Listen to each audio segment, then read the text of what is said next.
Subscribe करें और bell दबाएं ताकि कोई खबर रह न जाए।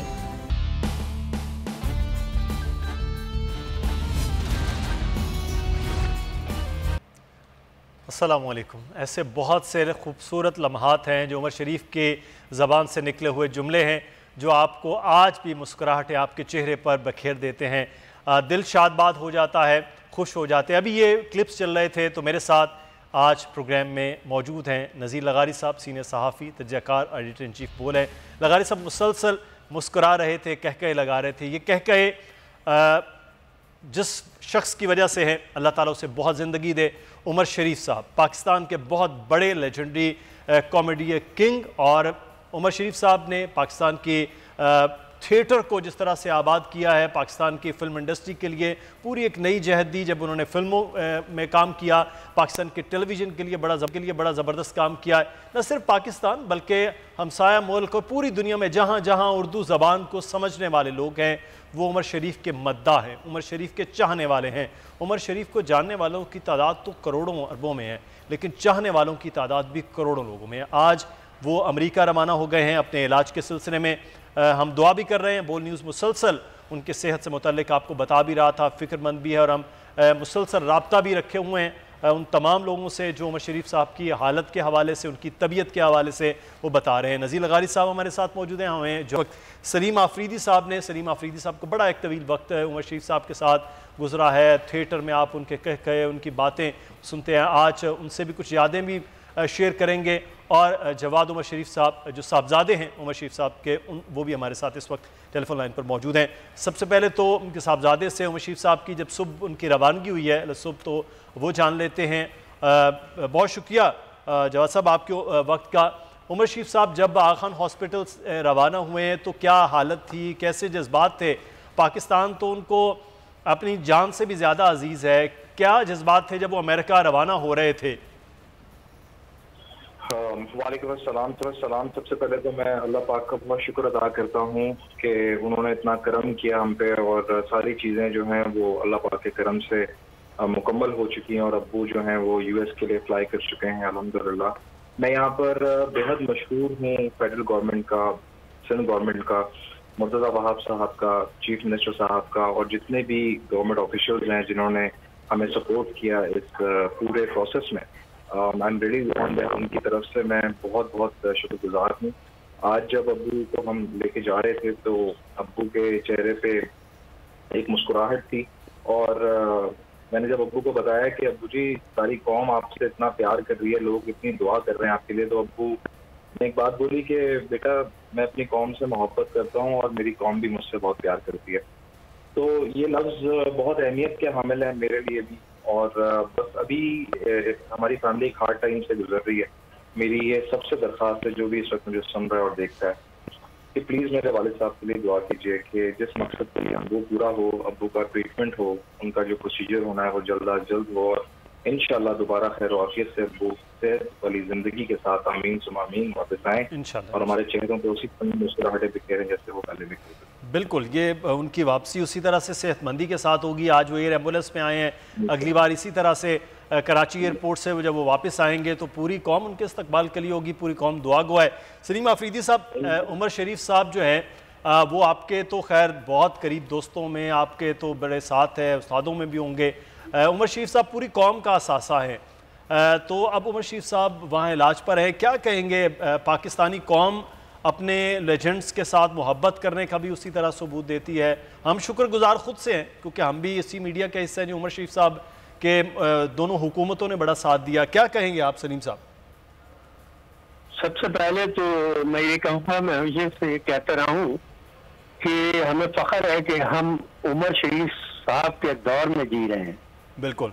और ये दौर उनका था पिछले 30-35 सालों से, जिस तरह उन्होंने लोगों के दिलों पर राज किया है और कह बिखेरे हैं, वो एक यूनिक काम है। मैं उनको हमेशा उनके मुंह पे भी कहता रहा हूँ कि आप एक अजूबा हैं।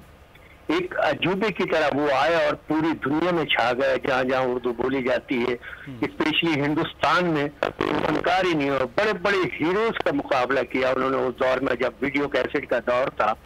और अमिताभ की अगर फिल्म आती थी, अगर हमारा ड्रामा आता था बकरा किस्तों पे, बुढ़ा घर पे है और जनाब बेशुमार ड्रामे, तो वो उनका बाकायदा मुकाबला करते थे। ना सिर्फ पाकिस्तान में बल्कि हिंदुस्तान में भी एक रेस लगी होती थी और बड़े बड़े स्टार उनका ड्रामा का इंतजार करते थे और बाकायदा देखते थे और वीडियो कैसेट का तबादला किया करते थे और उनके फैन थे। तो मैं खुद एक फैन की अच्छे से, उनके जहाँ करोड़ों मद्दा हैं तो मैं भी उनका एक फैन हमेशा था। और मुझे इस बात पे भी फख्र है कि उनका एक फैमिली मेंबर की तरह से मैं हो गया था और उनकी वालिदा का बहुत प्यार बड़ा मिला है। तो उमर भाई तो हमारे कौम का असासा है और मेरी फैमिली की तरफ से, मेरी तरफ से और तमाम फनकारों की तरफ से मैं हूँ कि उमर भाई दोबारा सेहतयाब होकर आए और फिर हमारे दरमियान हो, कह बिखेरे और हमें उनसे सीखने का और मौका मिले, क्योंकि वो बड़े भाई और उस्ताद और बाप तीनों दर्जात मैंने हमेशा से दिए हैं उनके लिए। और न सिर्फ मैंने बल्कि सारे फनकारों ने। आप देखें तो उमर शरीफ के बाद का दौर सारा उन्हीं के मुतासरीन का दौर है। जितने कॉमेडियंस आए हिंदुस्तान में, पाकिस्तान में, तो सब उनको फॉलो करके आए और मैं भी उनका एक फॉलोअर हूँ। अल्लाह ने जो इज्जत दी तो उन्हीं के तवज्जुह से दी और उनके अलावा मजा ही नहीं आता कहीं ड्रामा करने का। और हकीकत में मैंने आखिरी जो ड्रामे उमर भाई ने किए थे, अब वो बीमार भी थे और उस तरह उनकी स्पीकिंग पावर नहीं थी, तो मैंने वो जगह फिल करने की उनके साथ बिल्कुल, क्योंकि उमर शरीफ भाई का ड्रामे का जो लेवल होता था मैंने कोशिश की और उन्होंने बड़ा सराहा कि मैंने पूरा उनका वो साथ दिया उस ड्रामे की कामयाबी में। तो हम उनके फॉलोअर हैं, तो हमने भी वो थोड़े थोड़े छींटे आए तो आज हम दुनिया में एक स्टार के तौर पे जाने जाते हैं। बिल्कुल, तो दुआएं हमेशा से साथ हैं। बिल्कुल जी। उनके लगारी साहब, उमर शरीफ नाम एक है कि उमर शरीफ, साथ ही हमारे जो कहकहे है और मुस्कुराहट है एक उमर शरीफ के नाम से वो हो जाती है। आज बहरहाल वो बीमारी की हालत में, अल्लाह ताला उन्हें सेहत देगा, इलाज के लिए वो जा चुके हैं। उम्मीद भी हम ये कर रहे हैं और दुआ भी कर रहे हैं कि वो सेहतयाब होकर आए। ये बहुत असासा होते हैं सफ़ीर, हम जिसे कहते हैं लगारी साहब, वो ऐसे लोग होते हैं जिनको पूरी दुनिया में बग़ैर किसी रंग, नस्ल, ज़बान, मुल्क के वो तस्लीम किया जाता है कि ये फ़नकार है, ये शख्स है जो करोड़ों लोगों में एक अलग पहचान रखता है। इंशाअल्लाह वो सेहतयाब लौटेंगे, अल्लाह ताला अपना करम करेगा, वो जल्दी वापस आएंगे और हमारे दरमियान होंगे। हमारा और उनका ताल्लुक़ जो है वो 4 अशरों से ज़्यादा अरसे पर मुहीत है। हम उनको देखते आ रहे हैं, उन्हें सुनते आ रहे हैं, उनके साथ मकालमा होता रहा और क्राउड में देखकर वो जो चाहते कह देते। और उसके अलावा उनकी ये एक ख़ास उनकी एक बात हुआ करती थी। ये सलीम बैठे हैं, सलीम आफरीदी साहब, इनके साथ भी हमारा 3 अशरों से ज़्यादा का ताल्लुक़ है। इनके साथ, इनको भी हम देख रहे हैं और इनके साथ भी हम बिल्कुल ऐसा प्यार करते हैं। उमर शरीफ एक बहुत लीजेंड थे। हम उनकी आर्ट की हुदूद मुतय्यन नहीं कर सकते। हम ये नहीं कह सकते कि जनाब वो इतने बड़े थे, इतने बड़े थे, नहीं, वो बहुत बड़े थे। और आर्ट की दुनिया में जो सिल्वर स्क्रीन पर हैं, जो बड़ी स्क्रीन पर हैं, जो छोटी स्क्रीन पर हैं, मुझे नहीं लगता है कि उनसे बड़ा कोई आर्टिस्ट था, चाहे वो कितने भी बड़े आर्टिस्ट हों, कोई कितने बड़े जॉनी वॉकर हों, को कितने बड़े मज़ाह के लोग हों, लेकिन वो उमर शरीफ के मुकाबले में नहीं थे। इस वक्त भी इंडिया के अंदर जितना मज़ा हो रहा है, जितना कॉमेडी हो रही है, वो उमर शरीफ है उनके सामने, उन सब के सामने उमर शरीफ है। और उमर शरीफ को ही सामने रखकर वो कॉमेडी, बल्कि उनके जुमले ले लिए जाते हैं और उनके जुमलों को नया रंग देकर जो है वो पेश किया जाता है। तो ये एक बहुत बड़ी बात है। मेरा उनके साथ एक और ताल्लुक़ था, उनके बड़े भाई हमारे कुलीग भी थे, साथी भी थे, उस्मान यामी, और हमें बहुत अजीज थे। और वो उनको जो है उन्हें हम जब भी मिलते थे तो ज़ाहिर है हम उमर की ही बात करते थे और उनसे हमारी गुफ्तगू होती थी। वो अल्लाह ताला उन्हें गरीक रहमत करे, उस्मान यामी चले गए, लेकिन उमर शरीफ हमारे एक दोस्त के तौर पर, आर्ट के एक बहुत बड़े आदमी के तौर पर, उर्दू ज़ुबान में जितना मज़ाह बना है, जितना मज़ाह क्रिएट हुआ है। अच्छा, ये ऐसा नहीं है कि मज़ाह इनका साख्ता होता था या लिखा होता था या ये ये सिचुएशन में खुद आर्ट वो जो मज़ा है वो पैदा कर दिया था। तो क्रिएटर थे, मज़ाक का क्रिएटर होना जो है वो बहुत मुश्किल काम है।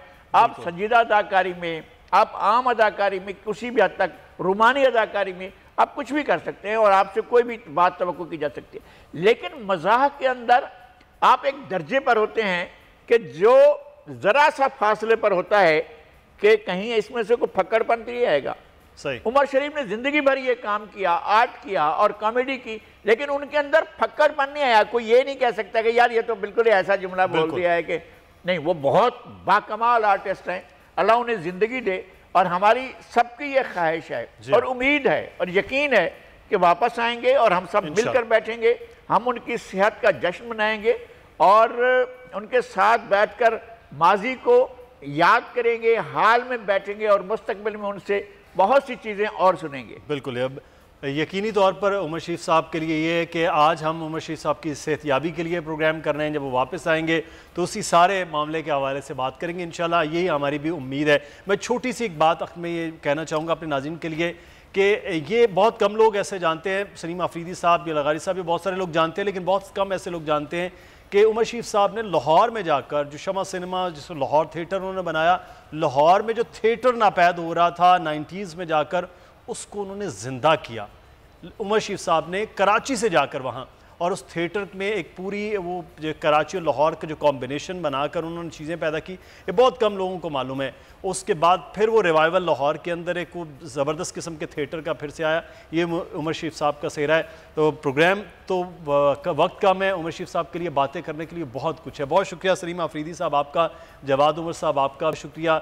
यकीनी तौर पर दुआ गो हैं कि उमर शरीफ साहब सेहतयाब होकर जल्द लौटेंगे। आगे बढ़ेंगे, अब कुछ बात कर लेते हैं कल एक बड़ी खबर के हवाले से जिस पे हुकूमत कुछ कह रही है, अपोजिशन कुछ कह रही है। शहबाज शरीफ और फैमिली को बरतानिया में बड़ा रिलीफ मिल गया, ये अपोजिशन की जानिब से, यानी अक्सर मुस्लिम नून और शरीफ ख़ानदान की जानिब से ये कहा गया है कि जो मनी लॉन्ड्रिंग के इल्ज़ामात थे वहाँ से वो बरी हो गए। हुकूमत बिल्कुल उससे अलग बात कर रही है। हुकूमत कह रही जब कोई केस ही नहीं था, हमारी जानिब से कुछ कहा ही नहीं गया, तो फिर ये हम किस तरह से शिकस्त खा सकते हैं। ये सिर्फ मामला सलमान शहबाज साहब की ट्रांजैक्शन का था जो बरतानिया में वो सिर्फ हुआ, हमसे सिर्फ पूछा गया था। इस पर टेक्निकली क्या मामला है हम बात करेंगे। इस वक्त जस्टिस रिटायर्ड शाइक उस्मानी साहब हमारे साथ मौजूद हैं। बहुत मोहतरम है, बहुत शुक्रिया शाइक उस्मानी साहब आपके वक्त का। सर आपने ये कुछ चीज़ें देखी होंगी कल से जब ये आ रहा है, तो सर वो कह रहे हैं कि ये 21 माह की तहकीकात है कि 20 साल के माली मामलात का जायज़ा लिया, हम बिल्कुल बरी हो गए हैं। हुकूमत कहती है कि कोई ट्रायल था ही नहीं, तो बरीयत कैसी है? तो सर ये इन दोनों चीज़ों में हकीकत क्या है? देखिए, बरी होने की तो बात नहीं है, क्योंकि बरी तो उस वक्त होता है जब किसी पे कोई केस चलता है और वो उस केस में वो केस डिसमिस हो जाता है तो वो बरी हो जाता है इंसान, कोई क्रिमिनल केस में। लेकिन यहाँ पे तो बरी होने की बात नहीं है। यहाँ पे तो सिर्फ ये था कि इन लोगों ने, हुकूमत ने वहाँ पर एक कंप्लेंट फाइल की थी और उनसे कहा था कि ये इन्वेस्टिगेट किया जाए, और वो इन्वेस्टिगेशन करने के बाद वो इस नतीजे पे पहुंचे हैं कि उस कंप्लेंट में कोई जान नहीं है, कोई उसमें बेसिस नहीं है उसका। यही हुआ है सिर्फ। उससे पॉलिटिकल फ़ायदा उनको होगा, पाकिस्तान में जो केसेस चल रहे हैं उनके खिलाफ उसमें उनको फ़ायदा होगा, क्योंकि अगर किसी कोर्ट का ये एक फैसला है तो दूसरी कोर्ट उसको यकीनन इज्जत के निगाह से देखती है। लेकिन बरी होने की बात नहीं है। वो तो मेरे ख्याल में ये तो एक सियासी लफ्ज़ इस्तेमाल किया जा रहा है और इससे लीगल जो चीज़ें उससे कोई ताल्लुक। सही। अच्छा, जो आप कह रहे हैं कि वो एक फ़ायदा इधर से बहरहाल हो जाएगा। लगारी साहब हमारे साथ मौजूद है। नज़ीर लगारी साहब, ये बहरहाल उनको पॉलिटिकली जिस तरह से शाइक उस्मानी साहब फरमा रहे हैं कि वो एक फ़ायदा तो बहरहाल हो जाएगा, उस फ़ायदे को तो कल से वो भरपूर उठा रहे हैं, लेकिन हुकूमत ये कह रही है कि हमने तो कोई चीज़ इस तरह से की नहीं है, तो फिर ये वहाँ से जो फ़ैसला हुआ है उसका हमारी सेहत पर तो कोई असर नहीं पड़ रहा। नहीं, हुकूमत तो इन्वेस्टिगेशन की फरियाद लेकर गई थी ना। हुकूमत ने ही तो जाकर इन्वेस्टिगेशन के लिए कहा और उनकी एक एजेंसी ने इन्वेस्टिगेशन की। हम वेस्ट की इन्वेस्टिगेटिंग एजेंसीज़ के बारे में इस तरह के शक व शुबहात नहीं कर सकते हैं जिस तरह के शक व शुबहात हमारी या थर्ड वर्ल्ड के दीगर ममालिक की करप्ट एजेंसियों में होते हैं। और हमारी एजेंसियों का लोग बहुत कम भरोसा करते हैं और उनकी इन्वेस्टिगेशन की, उनके इन्वेस्टिगेशन के तरीक़ाकार की भी लोग, उनका एतबार बहुत कम होता है। लेकिन वेस्ट की इन्वेस्टिगेशन ऐसा नहीं होता है कि वो किसी को रियायत दे रहे हो। हमने नहीं देखा है कि मलका के ख़िलाफ़ या मलका की किसी फैमिली मेम्बर के बारे में कोई चीज़ आई हो और उनको छुपाया गया हो या कंसील फैक्ट किया गया हो या किसी वज़ीर आज़म के बारे में कंसील फैक्ट हुआ हो या किसी वज़ीर के बारे में कंसील, वहाँ तो अखबार में एक ख़बर छप जाए कि वज़ीर साहब अपने एक बॉयफ्रेंड के साथ फलां पार्क में गए और फलां पार्क में वो सरकारी गाड़ी पर गए, तो इस बात पर वज़ीर साहब को इस्तीफ़ा देना पड़ा। वहाँ इन्वेस्टिगेशन एजेंसी जो है वो कैसे किसी के लिए रियायत का पहलू निकाल सकती है या कैसे किसी को जो है वो उनके लिए कोई ऐसा रियायत निकाल कर ला सकती है कि जनाब जो आपने हमें इन्वेस्टिगेशन के लिए कहा था और ये कहा था कि मनी लॉन्ड्रिंग हुई है और ये कहा था कि ये पैसा जो है नाजायज़ तौर पर ये वाइट मनी नहीं है, ये गलत तरीके से या टैक्स चोरी से या किसी और तरीके से ये पैसा लाया गया, ज़रा इन्वेस्टिगेट किया जाए।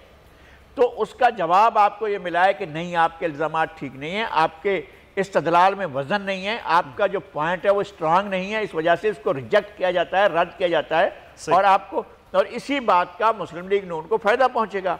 हुकूमत वो अपने तौर पर कैसे एक्सप्लेन करते हैं ये दूसरी बात है। और ये बात एक और बात सामने आई है, जब आप शोर मचाते हैं कि यहाँ से मनी लॉन्ड्रिंग हो रही है तो उन लोगों के कान खड़े होते हैं जो मनी लॉन्ड्रिंग के मामले पर आपको वैसे ही घेरे में लिए हुए हैं, वो आपको जो है उन्होंने ग्रिलेस्ट में डाला हुआ है। आप इतना शोर मचाते हैं, जब वो शोर से ये चीज़ें इस तरह से सामने आएंगी और उन्हीं के बारे में जिनको आप ज़्यादा मताउन कर रहे हैं, ज़्यादा उन पर चढ़ाई कर रहे हैं, अगर उनके ही बारे में वहाँ की इन्वेस्टिगेटिंग एजेंसीज ही ये कह देंगी कि नहीं है, तो फिर आपका स्टैंड कहाँ जाएगा और फिर आपके इल्ज़ामात की क्या हैसियत होगी और फिर आपसे पूछा जाएगा ना यार मनी लॉन्ड्रिंग की और चीज़ें बताओ ना, कहाँ होती हैं, किस तरह होती हैं। अच्छा, ये सियासी फ़ायदा तो होगा, लेकिन दो मुकदमात शाइख उस्मानी साहब वो पाकिस्तान में शहबाज शरीफ के ख़िलाफ़ मनी लॉन्ड्रिंग के चल रहे हैं, तो सर क्या यहाँ, क्योंकि वहाँ की अदालत से फ़ैसला हुआ है, तो यहाँ कोई रिलीफ उस फैसले की नज़ीर के नतीजे में हो सकता है?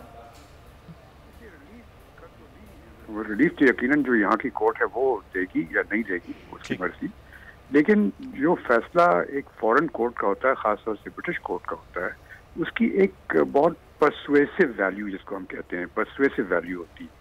तो अगर वो ये कोर्ट करेंगे, अगर उसकी सर्टिफाइड कॉपी उस ऑर्डर की दे करके कोर्ट के सामने पेश कर देंगे कि वो हमें इन्वेस्टिगेशन हमारे खिलाफ हुई और उस इन्वेस्टिगेशन में जो उन्होंने नतीजा निकाला कि नहीं, कोई मनी लॉन्ड्रिंग नहीं हुई है, तो ये चीज़ वो पेश कर सकते हैं और इससे कोर्ट को परसुएट कर सकते हैं कि वो उनके हक में फैसला कर दे। लेकिन फैसला तो पाकिस्तानी कोर्ट का अपना हो। ठीक है, बहुत शुक्रिया। शाइख उस्मानी साहब हमारे साथ मौजूद थे। अब देख रहे हैं कि पाकिस्तान यानी कि शरीफ ख़ानदान अब वहाँ के फ़ैसले को किस तरह से यहाँ पर अदालतों में पेश करता है और यहाँ की अदालतें तो बहरहाल पाकिस्तानी कानून के मुताबिक ही फ़ैसला करेंगी। जो मनी लॉन्ड्रिंग के 2 केसेस इस वक्त मियाँ शहबाज शरीफ के ख़िलाफ़ चल भी रहे हैं। यहाँ पर हमें एक ब्रेक लेना है, ब्रेक के बाद वापस आएंगे, फिर मज़ीद मौज़ूआत के हवाले से बात करें।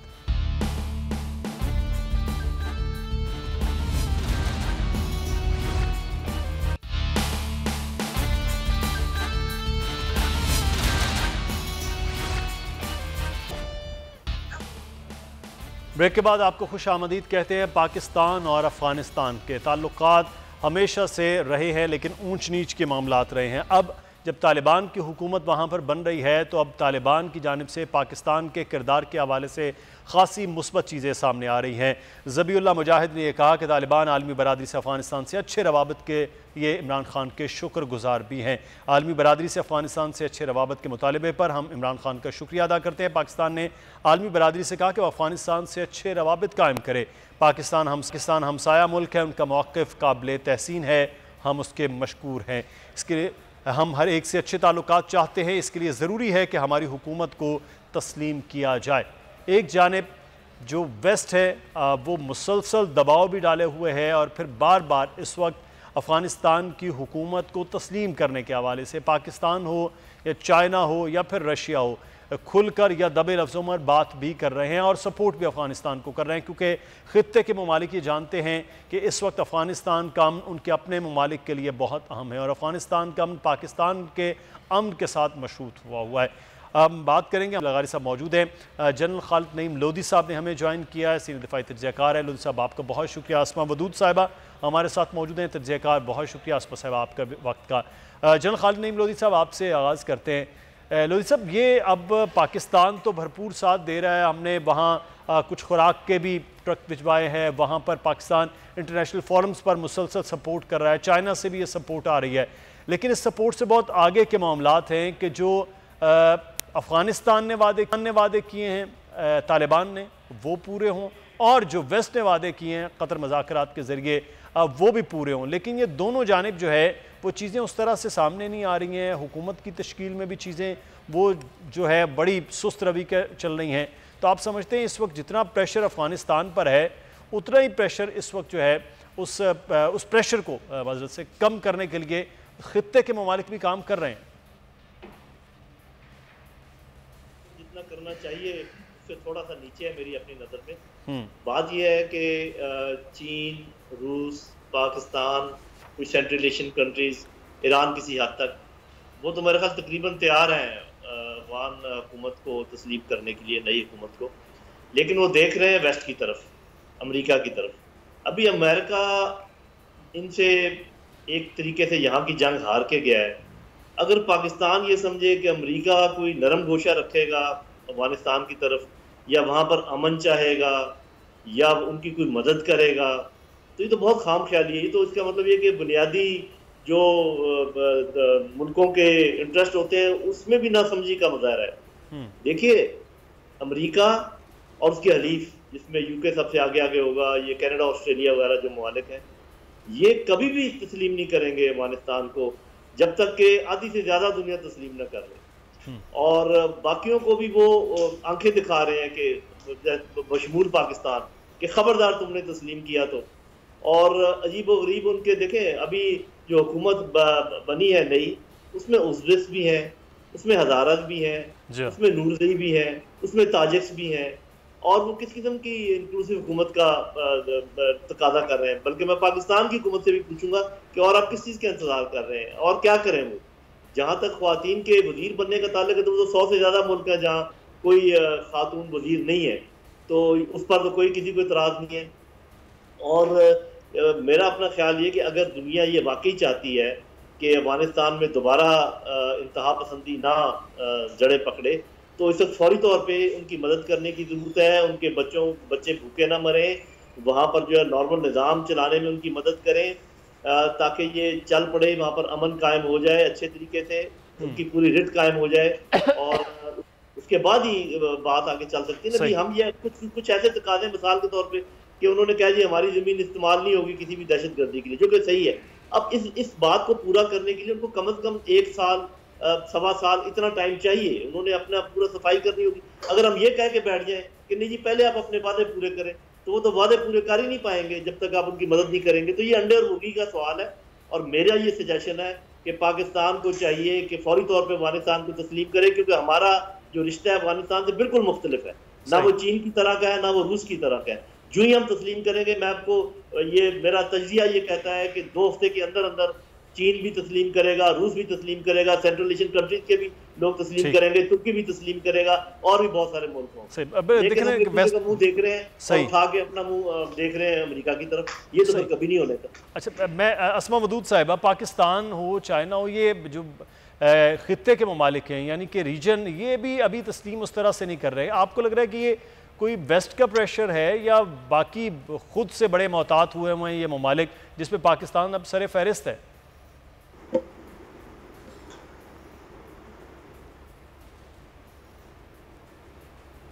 जी अस्मा मदूद साहब, आपकी आवाज़ नहीं आ रही, मेरे ख्याल में माइक जो है वो म्यूट है। अच्छा, अस्मा मदूद साहब से बात करते हैं। लगारी साहब, ये जो लोधी साहब बात भी कर रहे हैं कि कर लेना चाहिए इस वक्त, ख़ासतौर पर चाइना हो, पाकिस्तान हो, तो लगारी साहब क्या आप समझते हैं कि ये पाकिस्तान अब देख रहा है तेल और तेल की धार, उसके बाद फैसला किया जाएगा? नहीं, मेरे ख्याल में सोच समझ कर करना चाहिए। पहली बात यह है कि पाकिस्तान टू सम एक्सटेंट कहा जा सकता है कि भी एक हद तक गया है। मेरे ख्याल में एक हद तक नहीं, वो हर हद तक गया है। पाकिस्तान ने कोई हमारे यानी इस वक्त जब नई हुकूमत आई है, कोई ऐसे मामूल के सफारती ताल्लुकात होने या ना होने के बावजूद हमने सब कुछ किया। वहाँ से परवाज़ें जो आई हैं वो हमारी तरफ ही आई हैं, वहाँ से जो लोग आए वो हमारी तरफ ही आए, हमारे लोग हमारे यहाँ ही उन लोगों के जो अफ़गानिस्तान को छोड़ना चाहते थे उनके लिए सबसे ज़्यादा मदद जो है वो पाकिस्तान ने की। पाकिस्तान से अलावा किसी ने की ही नहीं है। चंद एक लोग हैं जो इधर उधर गए हैं, कोई दुबई चले गए या कोई किसी और मुल्क चले गए, लेकिन सब अक्सर लोग यहाँ पर आए। हमने उसको फैसिलिटेट किया उन लोगों को, फिर उन लोगों के मुल्कों की तरफ उनको रवाना किया, ये हम कर सकते हैं। अच्छा, अमेरिका के बारे में भी हमें बहुत सी चीज़ों को ज़रूर देखना चाहिए। 18वीं सदी की सुपर पावर जो है वो तुर्कान उस्मान थे, और 19वीं सदी में जो है वो बरतानिया एक सुपर पावर था, और जो 20वीं सदी के निस्फ तक तकरीबन जंग अज़ीम दोम के ख़ात्मे तक रहा बरतानिया। और उसके बाद जो है अमेरिका ने एक सुपर पावर के तौर पर दुनिया का जैसे कहा जाता है कि वर्ल्ड ऑर्डर जारी किया। तो मैं समझता हूँ कि जो तुर्कान उस्मान थे उनका जो ज़वाल था वो उनकी जो अंदर से ख़राबियाँ थीं वो ज़ाहिर होना शुरू हुई थी, और इस वजह से वो ज़वाल की तरफ चले गए। अच्छा, ज़वाल की तरफ जाने की निशानदेहियाँ भी होती हैं। वॉल्टियर ने एक ख़त में ये कहा था कि ये तुर्कान उस्मान ने ये फ़ैसला गलत किया है कि वो चाहते हैं कि प्रिंट जो है वो चीज़ें नहीं होनी चाहिए, और वो प्रिंटिंग के ख़िलाफ़ थे, किताबों की या रसायल की या अखबारात की। और उस ज़माने में जो है 16-17 हज़ार नावल फ्रांसीसी ज़ुबान में थे, और तुर्कान जो हैं वो छापने को तैयार ही नहीं थे, वो एक ज़वाल की तरफ जा रहे थे। अब बरतानिया ने अपने जुल्म के ज़रिए, जबर के ज़रिए, तशद्दुद के ज़रिए और फोर्स के ज़रिए, बड़ी ताकतवर फोर्स के ज़रिए जो है दुनिया को कंट्रोल किया। तो वो बहुत सी तफसीलात हैं उसके बारे में, हमारे लोग भी थे, हम भी थे जो आला कार के तौर पर इस्तेमाल हुए, अरब दुनिया में भी लोग थे जो आला कार के तौर पर इस्तेमाल हुए, और वो सुपर पावर बन गया। ज़वाल उसका भी ऐसे ही हुआ है। दूसरी जंग अज़ीम जो है उसके नतीजे में उसके अलावा कोई चारा नहीं रह गया था कि वो उसकी ये हैसियत ख़त्म हो जाए, क्योंकि जर्मनी, फ्रांस और बरतानिया जो है ये बड़ा मैदान जंग थे। 20वीं सदी में अमेरिका ने एक इंतहाई गैर जिम्मेदार सुपर पावर के तौर पर उसने जिम्मेदारियां संभाली, या उसने अपना वर्ल्ड ऑर्डर जारी किया।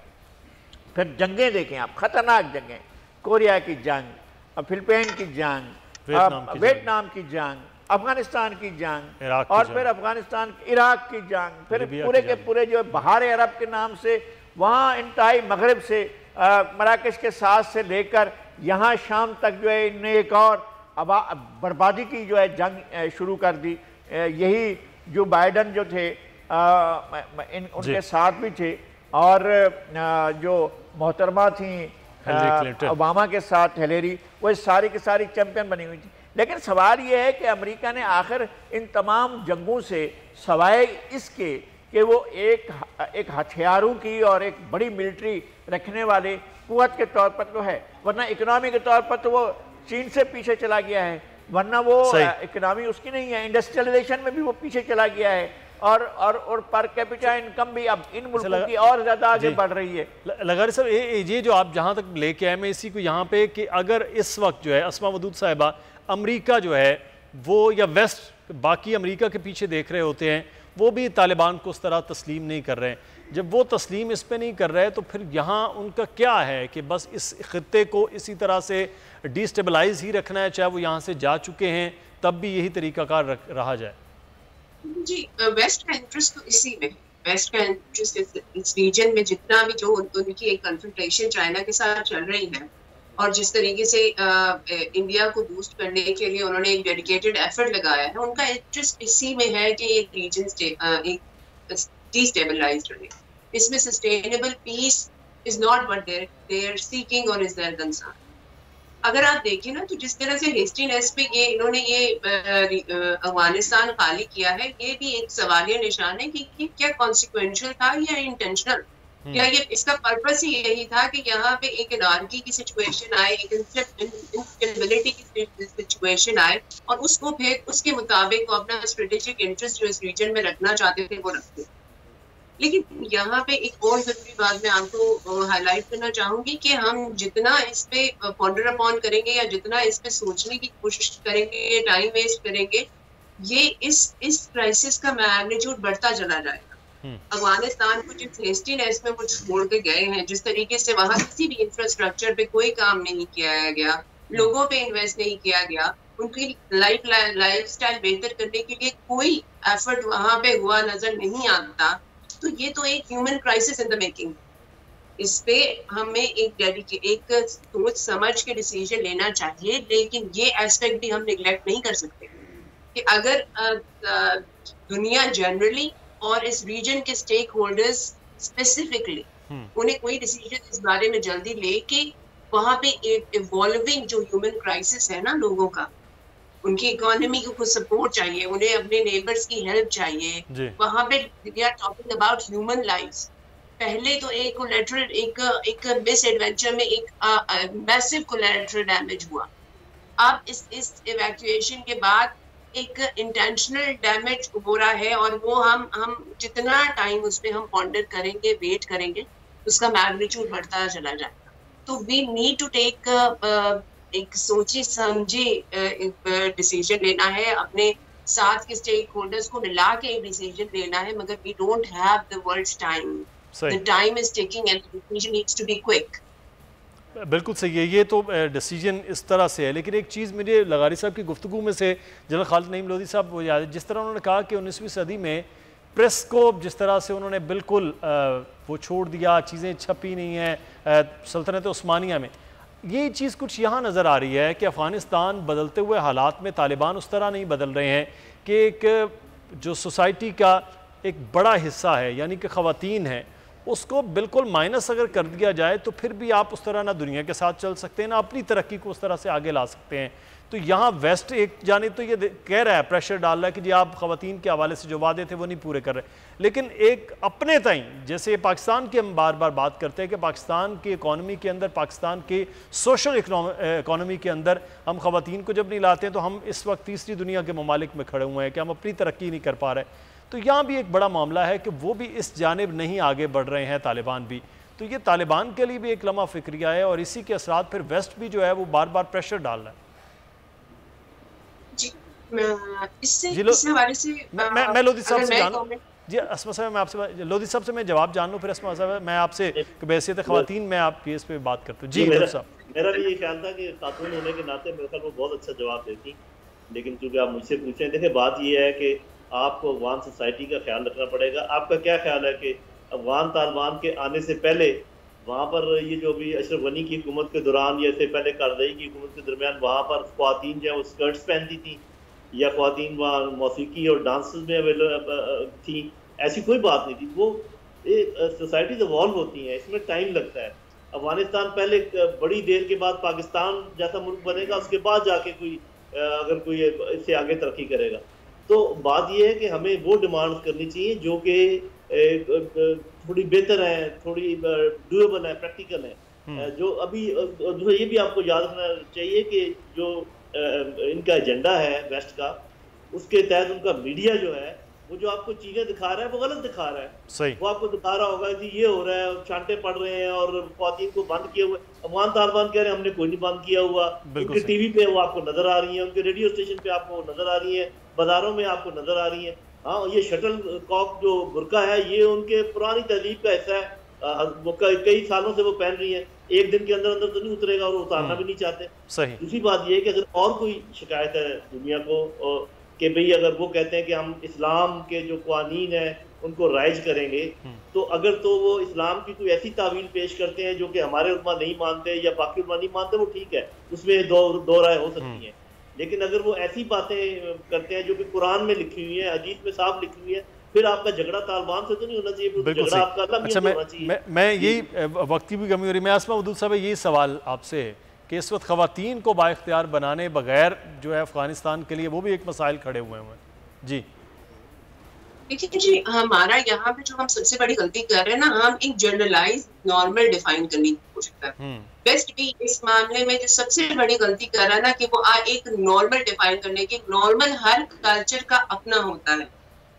मैं एक जाती तौर पे मैं अगर आपको अपना एक्सपीरियंस बताऊं, मैं एक पठान हूँ और बहुत I am an empowered woman, मैं एक एम्पावर्ड हूँ। लेकिन जब मैं अपने गांव में जाती हूँ तो I cover my face, I wear my सफेद चादर, that is my culture, that is my honour, that is not, मुझ पे वो इम्पोज नहीं होता। इसी तरह अफगानी औरतों पे कोई चीज अगर इम्पोज नहीं है ना और वो एम्ब्रेस करना चाहती हैं, तो ये डाइवर्सिटी की खूबसूरती है कि आप भी उसे एक्सेप्ट करें। हमें एक्सेप्ट करना पड़ेगा कि हर कल्चर का अपना नॉर्मल होता है।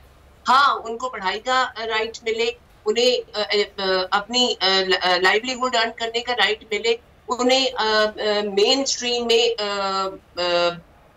आने का राइट मिले। इस तरह से आप वो आपकी salary, main stream salary inflow में आने का उनका मौका मिले। ये सब चीजें कंसर्न है। वो अपना बुर्का पहनती हैं नहीं पहनती, ये उनका अपना पर्सनल प्रोग्रेटिव है। आप किसी को इस मामले में जज नहीं कर सकते।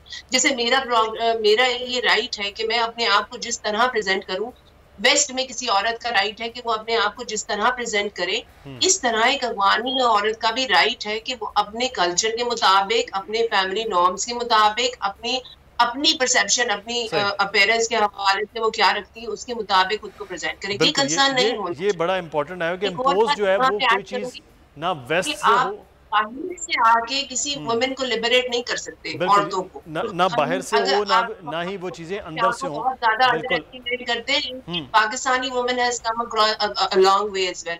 इसी तरह से Afghani women will find their way, just trust them. बिल्कुल सही। बहुत शुक्रिया अस्मा वदूद साहब आपका भी, जनरल खालिद नईम लोधी बहुत शुक्रिया, नज़ीर लगारी साहब हमारे साथ मौजूद थे, आपका भी बहुत शुक्रिया अदा करते हैं। अब अफगानिस्तान के हालात और वेस्ट के प्रेशर देखते हैं कि अगले आने वाले दिनों में किस तरह से। पाकिस्तान तो भरपूर इस वक्त साथ दिए हुए। अब आज बात कर लेंगे चेहलम हज़रत इमाम हुसैन रज़ी अल्लाह ताला अन्हु और उनके साथियों के हवाले से। लाहौर और कराची में बड़े जुलूस निकाले गए हैं, इंतज़ामात के हवाले से भी बात कर लेते हैं। राव अफनान कराची से हमारे नुमाइंदे हमारे साथ मौजूद हैं। राव अफनान, आगाह कीजिएगा, जुलूस इस वक्त कहाँ पहुँचा है, क्या इंतज़ामात आप देख रहे हैं? में इमाम हुसैन और 14 करबला के हवाले से निश्तर पार्क से दरामद होने वाला मरकज़ी जुलूस का टेल इस वक्त नुमाइश चुरंगी पर पहुंच चुका है। कैमरामैन कैसर हबीब आपको मेरे रकम में दिखा सकें। अज़ादरान में ख़वातीन, मर्द, बच्चे बड़ी तादाद के अंदर यहाँ पर मौजूद नज़र आ रहे हैं। सबील का अहतमाम किया गया है, लंगर का अहतमाम किया गया। अगर कैमरामैन कैसर हबीब इस जानिब आपको दिखा सके, बड़े बड़े अलम के साथ जो है वो आज़ादरान बड़ी तादाद के अंदर यहाँ पर मौजूद हैं। बच्चे, बड़े, ख़वातीन, मर्द, बुज़ुर्ग, तमाम ही हजरात जो है वो नज़र आ रहे हैं। और इस वक्त जो है वो जो जुलूस का टेल है वो नुमाइश चुरंगी के मुकाम पर पहुंच चुका है और जुलूस जो है। बहुत शुक्रिया राव अफनान हमें तफसीलात से आगाह करने के लिए। जुनेद अहमद लाहौर से हमारे साथ मौजूद हैं, वहाँ की सिक्योरिटी की क्या सूरत हाल है जान लेते हैं। जुनेद, आगाह कीजिएगा, लाहौर से मरकज़ी जुलूस इस वक्त कहाँ पहुँचा है, सिक्योरिटी के खासतौर पर क्या इंतजाम देख रहे हैं? सिक्योरिटी के क्या इंतजाम किए गए हैं? हमारे साथ SSP ऑपरेशन वकार साहब मौजूद हैं, इनसे बात करते हैं। सर, बताइएगा कि क्या क्या इंतजाम आपने सिक्योरिटी के हवाले से किए गए हैं ताकि किसी भी तरह के नाखुशगवार वाक़े से बचा जा सके? जी, सिक्योरिटी के इंतजाम हस्बे साबिक हमने कोऑर्डिनेशन के साथ जो है जुलूस के मुंतज़मीन हैं उनके साथ कोऑर्डिनेशन के साथ किए हैं। 6+ किलोमीटर जो रूट है इस पे हमने 4000 से ज़्यादा की नफरी डिप्लाई की है, जो कि सारी की सारी इनके रूट्स को हमने CCTV कैमरा से कवर किया है। पीस कमेटी भी हमारे शाना बेशाना है। जब प्रोसेशन मरकज़ी इमाम बारगाह में दाखिल होता है, इनके पास 11 o'clock एंट्रेंस का टाइम है। बिलअमूम मुंतज़मीन जो है ना इसकी पासदारी करते हैं। इस दफ़ा भी इंशाअल्लाह ताला मीटिंग्स वगैरह में हमने फाइनलाइज़ किया है कि किस तरह वो फ़ाइनल उसके फेजेस को एग्जीक्यूट करेंगे। इंशाअल्लाह ताला बर वक्त और खैर आफियत से मुकम्मल होगा। जी हाँ, सिक्योरिटी के हवाले से जो है वो तफसीली तौर शुक्रिया जुनेद अहमद से आगाह कर रहे थे। लाहौर में इस वक्त क्या इंतजामात सिक्योरिटी के चेहलम हज़रत इमाम हुसैन रज़ी अल्लाह ताला अन्हु के हवाले से थे। प्रोग्राम से मुदस्सर इकबाल को इजाज़त दीजिए, अपना ख्याल रखिएगा, अल्लाह हाफ़िज़।